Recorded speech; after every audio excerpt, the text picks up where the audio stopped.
Hello and welcome to some more Star Citizen news, going over a summary of what's happened in Star Citizen this week, from inside Star Citizen to roadmap updates, Court and more, and the Red Festival are live. There's a free fly, there's extra referral bonuses, and a big ship sale. From the Star Citizen newsletter though, ring in the new lunar year and spread the love as we celebrate the Red Festival and Court and more. Dominate 2 new Arena Commander modes to win challenge coins, hunt down festive red envelopes across the verse for Alpha UEC, and show us your perfect interstellar first date in a loved up community screenshot contest. Those game modes in Arena Commander, the sort of kill collector one, FPS running around, literally having to take people out and take their coins, or just run around trying to steal people's coins without necessarily taking them out, is pretty good fun. It would be a lot more fun if we had all the FPS stuff that they've got planned for Alpha 3.23, but there's also like kill collector and ships, and there's a 2v2 kind of Court and more ship fighting one as well. There's a ship sale running for both Court and more and the Red Festival currently, and between them there's just tons and tons of ships and vehicles available. Also, from now until the 15th of February, 8 PM UTC, jump into Star Citizen for free. There is a free flight running. Everyone gets access to the Nomad, the 100i, 400i, Scorpius, and Prospector as well. But yeah, try Star Citizen for free. There is also a referral bonus on at the moment that if you refer a chum and they buy a Star Citizen game package, then you'll both get a Dragonfly and a Red Alert equipment set, which is a suit of armor and shotgun, for free. The sneak peek this week was of the RSI Zeus MK2's cockpit. Now, we know Cloud Imperium are working on this and a load of other RSI ships. It should be coming out later this year, the Mark II, at least some of the variants of it. Along with that, they're working on things like the RSI Polaris, which is also coming out later this year. We found out from the roadmap update that cargo missions were also going to be part of Alpha 3.23, along with persistent hangars and freight elevators. Really looking forward to these sort of updates that basically catapult the economy and cargo into a much more interesting gameplay loop. There is an absolute ton of stuff in that 3.23 patch now, and there was some other stuff that they sort of revealed that I didn't necessarily think was going to be in 3.23, and that they showed in the roadmap update with master modes, reputation, hostility updates. Yeah, just so much content in that patch now, and they just keep on adding to it. Also, the current target projected date for a live build of 3.23 is at some point in April, so bear that in mind as well. Star Citizen Alpha 3.22.1, so the next minor point patch, has gone to Wave 4 on the ePTU. Basically, that's the step before Open PTU, before anyone can try it. It's still effectively a closed test in the amount of people that have access to it. There are big updates to master modes in 3.22.1, but this build that they just released of it fixes various things, gets the game a bit more stable, and CIG have been testing out, at least specific phases of, a new dynamic Xenothreat orientated event, starting with a data heist. That should be running throughout the weekend as well, so you can get involved in that if you are Wave 4. So a lot of people have access, admittedly. It might go out to more waves this weekend. I suppose it could go at Open PTU later today. Inside Star Citizen Live, give you a bit of a summary, starting with Star Citizen Live. They had some of the old guard at CIG talking about how they and the company sort of grew. It's not a huge amount of tangible sort of development info there, just sort of interesting stories about they started off in a basement and now they're in a big company, and sort of the growing of their offices and their job roles and sort of responsibilities as they expand out, and sort of funny stories. But from inside Star Citizen, expanding branding, there was some interesting bits on how that team builds a more believable world through branding and little bits of sort of information that logos and things like that they display to players, ads, and lots of tiny bits. So branding adds contextual meaning and visual flourish to the game while helping tie everything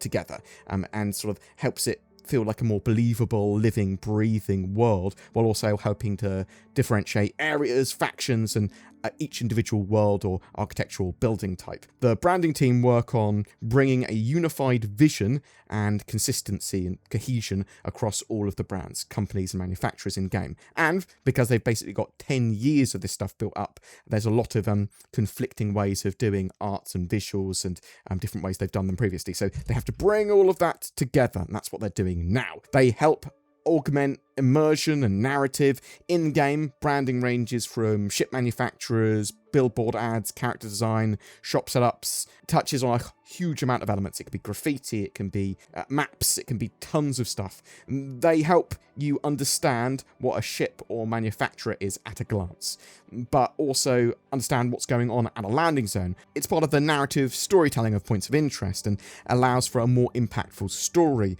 They've also added things like maps and signage to landing zones, so it's actually things that can be quite helpful in game too. They talked about some of the sort of brands they worked on and manufacturers. So Mirai was a new performance division of MISC they created as a sort of new manufacturer. They built a brand style guide going over the unifying visuals, brand identity, tagline, current ships that someone can then read and have a good understanding of how a manufacturer looks, feels, and what their ships would sort of be built like, how to build their ships, also what colours, fonts, shapes, do's and don'ts of each given sort of manufacturer are. Drake, they talked about this. There's a lot of different ship types with Drake and sort of colours, and its brand went in a lot of directions to start with, but they've tried to pull this all more back into a more unified vision again. Sort of branding is heavily in the sort of black and red, but occasionally there's some yellow thrown in there. They've gone for this sort of outcast, rebellious vibe, and that built into Drake Defense Con's branding for them.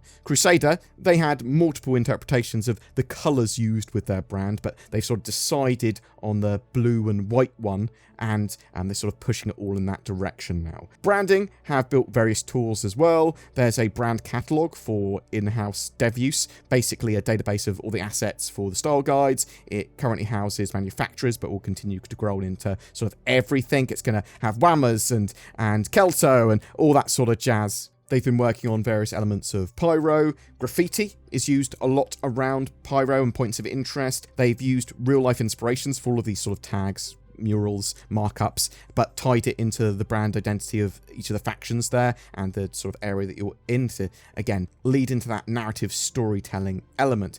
So they've replaced a lot of style of branding that you'd see around like Stanton in signage with graffiti in Pyro and sort of like makeshift signs. They also showed off the Rough and Ready faction, one of the prominent sort of factions and gangs in Pyro, and they've got some sort of a lot of control of Checkmate Station. Tattoos that these guys have were also influenced by the branding team. Branding is the cherry on top of the visuals of a zone, and that helps you create an emotional attachment to a manufacturer, area, or thing.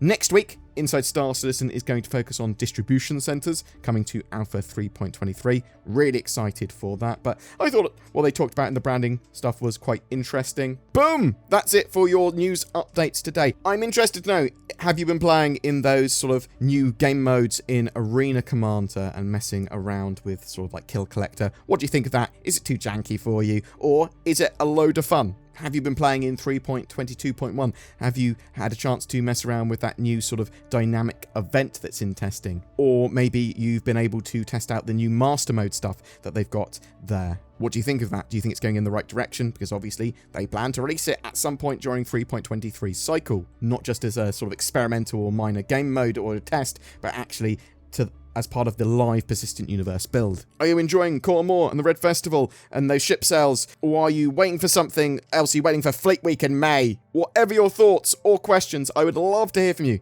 in the comments below. People always ask me, what's your favourite ship? And I always answer, it's NordVPN. With its powerful loadout, it wrecks pros and noobs alike.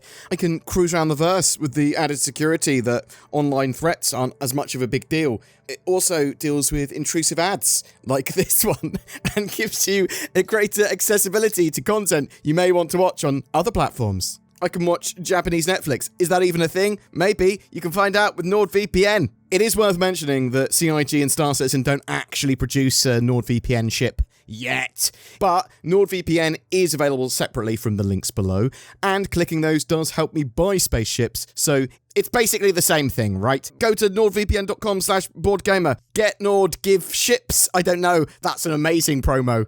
Every month, we give away a ship for Star Citizen. For February 2024, we're giving away a Drake Corsair Explorer with lifetime insurance and a game package. Everything you need to play and explore Star Citizen in style.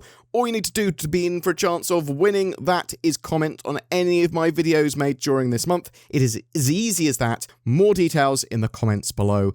A massive thank you to everyone that goes the extra mile in supporting the channel. It is with your support we are able to make daily Star Citizen videos. If you want to be one of those lovely people, then please check out the join button under my videos. That will help you become a channel member. There's Patreon, there's direct donations. All the links for all of that are down below. But there are loads of non-monetary ways you can help support us. Commenting, sharing, liking, all of that sort of stuff goes a huge way in helping the channel grow. Thank you so much for watching to the end, and you have a great day.